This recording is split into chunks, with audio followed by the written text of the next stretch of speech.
Сәлем достар, сіздермен бүгін мен миллиондаған адамның сүйікті тортын айналып үлгерген красный барх тортын дайындайтын боламыз. Мен берген рецептпен тортыңызды дайындасаңыз, тортыңыз дәмді, сөзсіз керемет шығатынына кепілдік беремін. Ендеше видеоны соңына дейін қараңыз. Ең алдымен бөлме температурасында тұрған сары майды немесе микроволновкада ерітіп аламыз сары майды. Және де осы сары майымызға қант, жұмыртқаны бәрін қосып, жақсылап біркелкі болғанша миксерлеп шығамыз.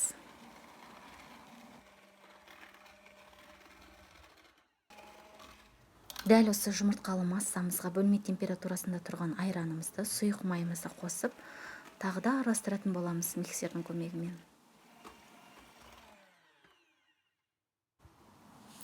Келесі кезекте құрғақ қоспаларымыздың барлығын араластырып алатын боламыз. Ол үшін ұнымызға какао, ас содасы және де қамыр қопсытқыш барлығын араластырып аламыз да.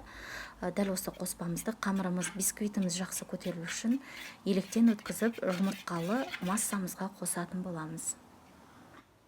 Келесі кезекте қыздар, жұмыртқалы массамызға құрғақ қоспаларымызды қосамыз. Тортымыз әдемі, корждары әдемі болып шығу үшін ұнды електен өткізіп, және де ұнның барлығын бірден қоса салмай, 3 бөлікке бөліп, қосып миксердің көмегімен араластыратын боламыз. Қыздар, мен красный барх тортының бояуын ең соңында қосамын. Немесе сіздер айранмен де араластырып қоссаңыздар болады. Біраз қасық бізге жетеді осы рецептке. Және де біркелкі қанық красный бархтың түсі шыққанша, қызыл түсі шыққанша араластыратын боламыз. Қыздар, міне бояуымыз дайын болып шықты. Келесі кезекте енді пісіреміз. Менде 22 диаметрлі форма.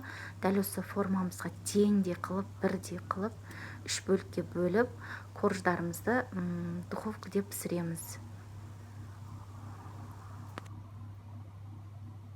Қыздар, міне торттың креміне де келіп жеттік. Ол үшін холодильникте бір күн тұрған салқындатылған сливкемізді алып миксерлетін боламыз. Яғни миксерлемес бұрын біздің табағымызда, миксерімізде құп-құрғақ болу өте маңызды. Егер кішкене бір су тиіп кететін болса, біздің сливкеміз іріп кетуі мүмкін.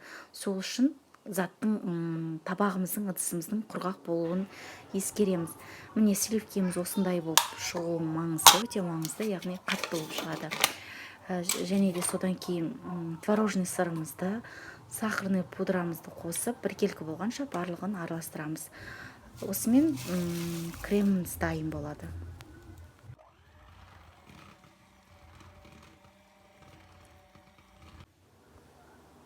Достар, міне енді біздің тортымыз жинауға да келіп жеттік. Ол үшін тортницамыздың астына кішкене крем жағып жібереміз, яғни корждарымызды ұстап тұру үшін. Мен мына жерде корждардың бәрін біркелкі етіп, шетін қиып кесіп алып тастадым. Және де видеода көрсетілгендей етіп, торттың барлығын жинап, кремін жағып, біркелкі етіп шығамыз.